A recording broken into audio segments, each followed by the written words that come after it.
let's dive straight in. The core idea here is pretty straightforward. We believe that the new sciences of mind, the cognitive sciences, need to look beyond their current scope and really engage with what it means to be human in our everyday lives. And conversely, our understanding of everyday life needs to incorporate the powerful concepts and analytical tools these sciences offer. We're essentially exploring how these two worlds, the scientific study of the mind and lived human experience, can actually talk to each other and maybe even learn from each other. So, where does this idea come from? Well, it's heavily inspired by the work of Maurice Merleau-Ponty, a philosopher who was doing this kind of thinking way back in the 1940s and 50s. Now, we're not just talking about analyzing his work through a modern cognitive science lens. It's more like his ideas have been a compass guiding us. His big insight was that Western science often treats the body as just a physical machine, but we need to see it also as something lived, something experiential. Think about it. Your body isn't just bones and muscles. It's also your hand feeling the keyboard, your eyes seeing the screen, your posture while sitting. These internal and external biological and phenomenological aspects aren't separate. They constantly influence each other. You feel pain, which is internal, but it makes you move away, which is external action. Merleau-Ponty realized you couldn't understand this constant back and forth between the physical and the lived without looking closely at how knowledge, cognition, and experience become embodied, or corporalized. This corporality has two phases, as we said. First, it's the body as that rich tapestry of sensations and perceptions. Second, it's the body as the stage, the environment within which all our mental processes happen. Think of your brain processing information based on signals from your senses, which are tied to your physical body interacting with the world. The crucial point is that this dual aspect of the body, both the lived experience and the physical context for cognition, has largely been missing from cognitive science. It's not just some philosophical side note, we argue it's fundamental. If you want to truly bridge the gap between scientific findings and real human life, you absolutely must bring this concept of dual corporality into focus. It's not enough to just nod philosophically, it needs to be central to the research itself. Now, why are we doing this now, and why is it different from Merleau-Ponty's time? Two main reasons. First, the scientific landscape itself has changed dramatically. Back then, the potential fields studying the mind were scattered neurology, psychoanalysis, behaviorism, mostly talking past each other. Today, we have cognitive science, a whole interdisciplinary field bringing together neuroscience, psychology, linguistics, AI, philosophy, and more. Plus, think about the technology. The digital computer, the internet, these didn't exist in MP's day. They're essential tools for contemporary cognitive science. Second, how we approach experience has evolved. Phenomenology, MP's tradition, still has followers, thinkers like Foucault, Derrida, Bourdieu in France, and figures like Hubert Dreyfus in the US have been critical voices in cognitive science. There's also ethnomethodology looking at everyday practices, and clinical psychology drawing on phenomenological ideas. But often these approaches rely on their original disciplinary methods, logic, interpretation, therapy. While active, phenomenology hasn't quite broken through as a dominant force in North America, where a lot of cognitive science happens. So, we feel it's time for something new, a radical approach building directly on MP's intuition about this dual corporality. Okay, so what's the big deal? What problem are we tackling? It boils down to this: what does the scientific study of the mind actually do to our understanding of ourselves? Specifically, there's a growing concern, an existential one, emerging from cognitive science itself. It's showing us, quite tangibly, that the idea of a unified, coherent self, the I that thinks, feels, and acts, might be fundamentally flawed. It's fragmented, divided, perhaps even non-existent as a single entity. Now Western culture has wrestled with this idea before Nietzsche, Freud, and others questioned the solid center of the self. But the fact that this theme is bubbling up from within the sciences is huge. Why? Because science carries immense authority. When science says something about us, it resonates deeply. Even more powerfully, science builds things technology. Think about increasingly sophisticated AI systems. These aren't just abstract theories, they're artifacts that shape our lives, potentially more profoundly than any philosophical book or therapeutic session. The science of the mind is becoming the technology of the mind, and its implications are massive. This isn't just some abstract academic puzzle. This issue hits home. That's why books like Hofstadter and Bennett's The Mind's Eye or Sherry Turkle's The Second Self about computers and identity become bestsellers. Academically, people are discussing it too, in folk psychology, in conversation analysis, and in works like Ray Jackendorf's trying to build computational foundations for conscious perception. We definitely share the unease these folks express. However, we feel the current ways of handling this are limited. The problem is, we lack a direct, practical way to study experience alongside the scientific approach. As a result, both our spontaneous everyday experiences and our more reflective thoughts about them get treated very superficially in scientific discussions. It's like trying to understand a deep conversation by only listening to snippets. The richness and complexity of lived experience can't compete with the depth of scientific analysis if we don't have a proper bridge. So, how do we fix this? Well, history shows us that examining experience systematically is possible. Think about traditions like Buddhist meditation practice. It's a rigorous, disciplined way of investigating the mind and refining one's ability to observe experience directly. Now, this might sound unfamiliar to many in the West, but it's incredibly relevant. At its core, Buddhism posits a non-unified, decentered cognitive being. Think no self or ego-less. Crucially, this isn't just a philosophical argument. It's presented as a direct, first-hand experiential claim made by meditators who report achieving states of mental clarity or presence. So our proposal is to build a bridge, a dialogue between the cognitive sciences and this Buddhist meditative psychology. Our goal here isn't grandiose. We're not aiming for a single all-encompassing theory of mind-body relations, nor are we writing an academic tome. It's more pragmatic. We want to create space for appreciating how science and experience inform each other, and ultimately, to foster the transformative power of human experience within a scientific culture. Just to give you the roadmap for this journey, the book unfolds in 5 parts. Part 1 introduces our 2 main characters, cognitive sciences and human experience, and gives a quick history of their relationship. Part 2 dives into the classic model, the computational view of the mind, cognitivism, and shows how this reveals the fragmented nature of the self, linking it to the Buddhist idea of no self. Part 3 explores emergence, how things like consciousness or self-organization can arise without needing a pre-existing central controller, looking at both connectionist models in CS and emergent mental factors in Buddhist thought. Part 4 presents a newer approach in CS called enactivism. This challenges the idea that the mind passively represents a world out there, instead seeing cognition as active, embodied engagement with the world. We'll also touch on evolution here. Finally, Part 5 looks at the bigger picture, the philosophical implications, introducing radical non-foundationalist ideas from Mahayana Buddhism like Madhyamaka, and concludes with some ethical reflections on where this all leads. Alright, let's start digging into the first part. Imagine a cognitive scientist, someone with a phenomenological bent, pondering the very origins of cognition. They might think, my mind starts functioning in a world. I didn't design this world. I just found myself in it, alongside this world. As I grow and live, I start reflecting on this world. But here's the kicker. I'm reflecting on a world I didn't make, yet it's my own structure, my brain, my consciousness, that allows me to reflect at all. So, reflection happens within a world that seems to be there before reflection begins. But that world isn't separate from us. It's a fundamental circularity. We are in a world that enables our reflection, and our reflection is about that same world. For Merleau-Ponty, recognizing this circle wasn't a dead end, it was an opening. It created a space, a sort of in-between, between the self and the world, between the internal and the external. Think of it like the space between your hand and the table you're touching.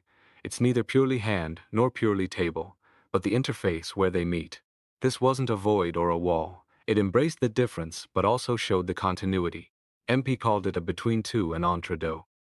He wrote beautifully about this. When we start reflecting, our reflection rests on a non-reflexive experience. We're already experiencing the world before we start thinking about it. Reflection itself is creative, changing how we're aware, yet it has to acknowledge that the world is given to us because we are given to ourselves. Perception for him wasn't a science, it was the background against which all our deliberate acts stand out. The world wasn't an object we possess the key to, but the natural field where all our thoughts and perceptions happen. But here's the rub. Both science and philosophy often tend to ignore this middle ground, this entre-deux. Interestingly, Merleau-Ponty himself, in his Phenomenology of Perception, saw science as primarily non-reflexive. He argued that science often just assumes the existence of a mind and consciousness without questioning it deeply. This leads to extremes.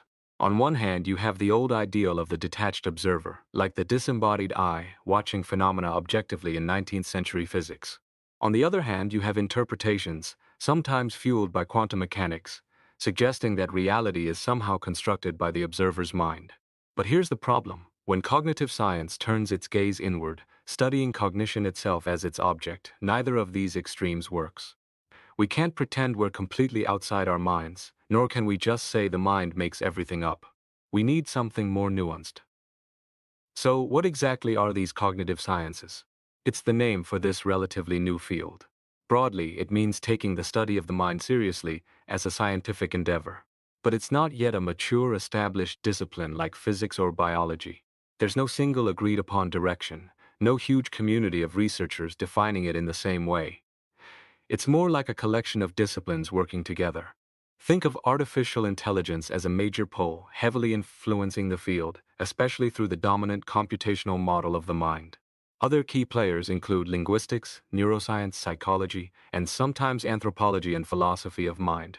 Each brings its own perspective, answering the question, what is the mind, differently based on its focus.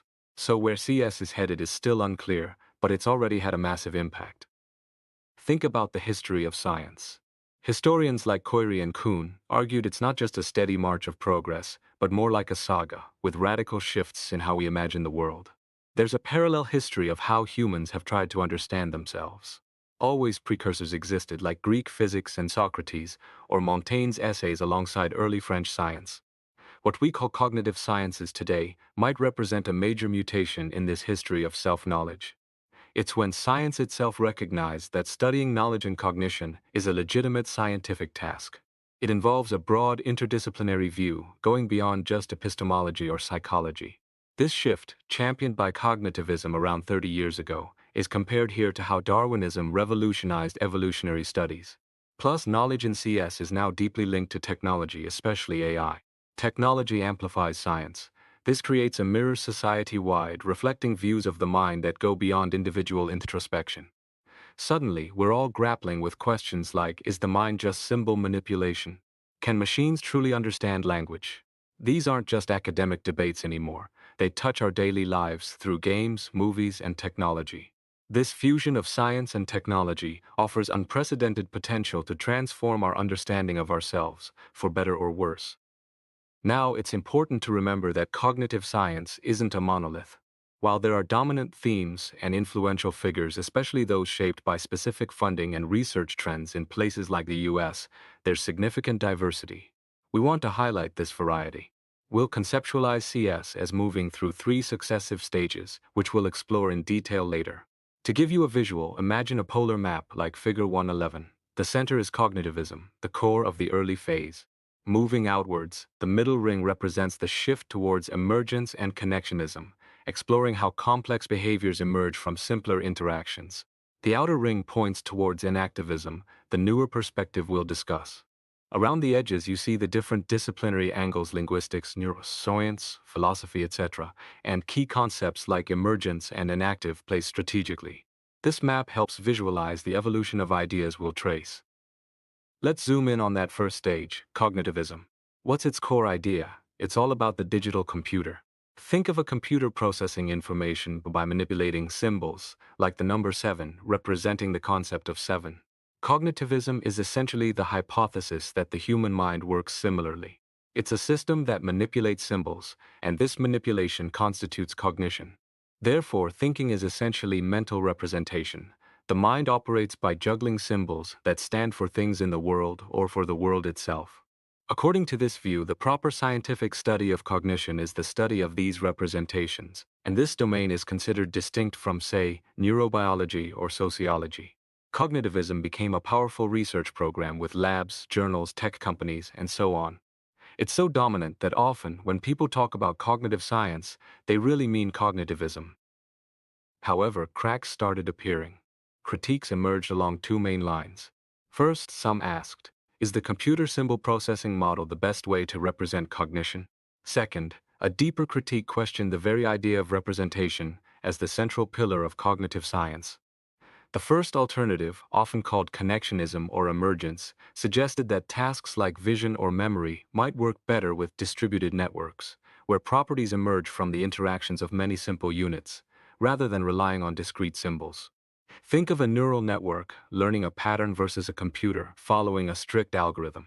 For connectionists, representation isn't about specific symbols, but about the overall state of the network corresponding to the world. The second alternative, which we'll explore more, is enactivism. This comes from a deeper dissatisfaction. It argues that focusing on representation implicitly assumes three things. 1. There's a fixed world out there with properties like color and shape. 2. We capture this world by creating internal representations of it. And 3. A separate us does the capturing. These assumptions lean heavily towards a traditional realist view of a mind mirroring a world. Enactivism pushes back against this. It draws inspiration from thinkers like Goodman, who noted that different beings can construct different ways of world-making. Even sticking to humans, we know there are many ways to perceive and interact with the world. Enactivism takes this further, proposing that cognition itself isn't about passively representing a pre-given world. Instead, it's about actively bringing forth a world and a mind through our actions within that world. Think of it less like a mirror reflecting reality, and more like a dancer shaping the dance floor as they move. This approach takes seriously the philosophical critique of the mind as mirror idea, but tries to address it from within the scientific framework, aiming for a more dynamic, interactive understanding of cognition. Okay, let's bring this back to the scientific method itself. Consider neuroscience. How do they study cognition? Often by looking at the brain structure. But how do they connect brain structure to cognition? Only through behavior. We observe certain behaviors infer a cognitive process, then look for corresponding brain activity. We attribute specific brain regions or patterns to specific types of thoughts or feelings. And crucially, changes in the brain structure often lead to changes in behavior or experience. Look at Figure 1.22. It shows this interdependence. Structure the brain specifies behavior or experience, and vice versa. They define each other. Now, think about the implications. If our understanding of brain structure and behavior is always mediated by our own cognitive structures, then any scientific description we create of mental phenomena must, in some way, be a product of our own cognitive framework. We're using our own minds to describe the mind. Figure 1.3 illustrates this. Our scientific description is shaped by our scientists' cognition and structure, and our cognition is shaped by the phenomena we describe. Again, a loop. And it gets deeper. Even the act of reflection, the very act of thinking about this scientific process, doesn't just pop into existence. It arises from a background. Philosophers like Heidegger talked about this background, our ingrained beliefs, our biological makeup, our social and cultural practices. We reflect from within this context. Figure 1.4 shows this. Reflection is embedded in and shaped by this background of beliefs and practices. But wait, who is doing the postulating of this background? It's us. We embodied beings are sitting here thinking about this diagram, including the concept of a background. So, the most fundamental layer, as shown in Figure 1.5, is corporeality, the fact that we are physical beings existing in this specific time and place. Our scientific endeavors, our reflections, our very concepts of background and structure, all unfold from and return to this embodied reality. It's like an Escher drawing. Adding layers of abstraction just takes you back to the starting point, the concrete, particular experience of being human, even while reflecting. This endless loop of structure, behavior, description, reflection, and background highlights a key tension. We risk getting lost in abstract theorizing while forgetting the raw, immediate quality of our own experience. The strength of the enactivist approach, as explored here, lies precisely in its ability to analyze cognitive structures and processes without losing sight of the direct, lived character of our experience.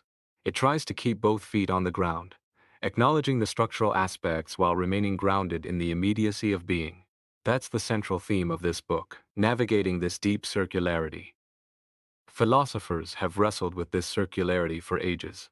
Charles Taylor calls us self-interpreting animals, wondering if the very features that make us who we are, like intentionality or consciousness, can fit into scientific explanations. Daniel Dennett, a prominent figure in cognitive science, basically says current theories are about subpersonal mechanisms, the underlying processes, and psychological theories, including our everyday understanding of ourselves, inevitably operate at this subpersonal level too. Our sense of believing, desiring, knowing isn't explained by these lower-level mechanisms. This creates a tension. Science is so powerful, so authoritative, that we often accept its explanations even when they seem to contradict our most direct experiences, like accepting atomic particles over the feeling of sunshine on our skin. But when it comes to cognition and the mind, dismissing experience entirely becomes paradoxical. Cognitive science sits right at this crossroads, looking at behavior like a natural science and at experience like a human science. It's Janus-faced, looking in two directions at once. Ignoring this fundamental circularity tends to push us towards two extremes. Either we assume our everyday understanding of ourselves is just wrong and will eventually be replaced by a mature cognitive science, think Stitch or Churchland, or we assume that science can never properly study the lived world because science always starts from assumptions about that world. Think Taylor or Dreyfus's earlier skepticism. This debate often echoes older conflicts between different kinds of human sciences. The problem is, if we leave the fate of our experience to philosophers arguing past each other, it's not a great sign. In a pluralistic society, we need to transcend these oppositions. Neither extreme is viable. Denying the truth of experience in scientific inquiry makes the study seem empty and disconnected. Assuming science can never contribute to understanding experience risks, abandoning the modern project of self-understanding. Experience and scientific understanding are like two legs. We need both to walk. So let's put it positively. Our understanding of cognition can only be truly complete and satisfying if we find common ground between cognitive science and human experience. Therefore, the constructive task proposed here is to widen the horizons of cognitive science. We need to bring the rich, complex panorama of lived human experience into the fold, analyzing it in a disciplined yet transformative way. And importantly, this drive to expand cognitive science has roots within the scientific enterprise itself. Ultimately, this exploration aims to bridge the gap between the scientific study of the mind and the lived reality of human experience, addressing deep ethical concerns about what it means to be human in a scientifically informed world.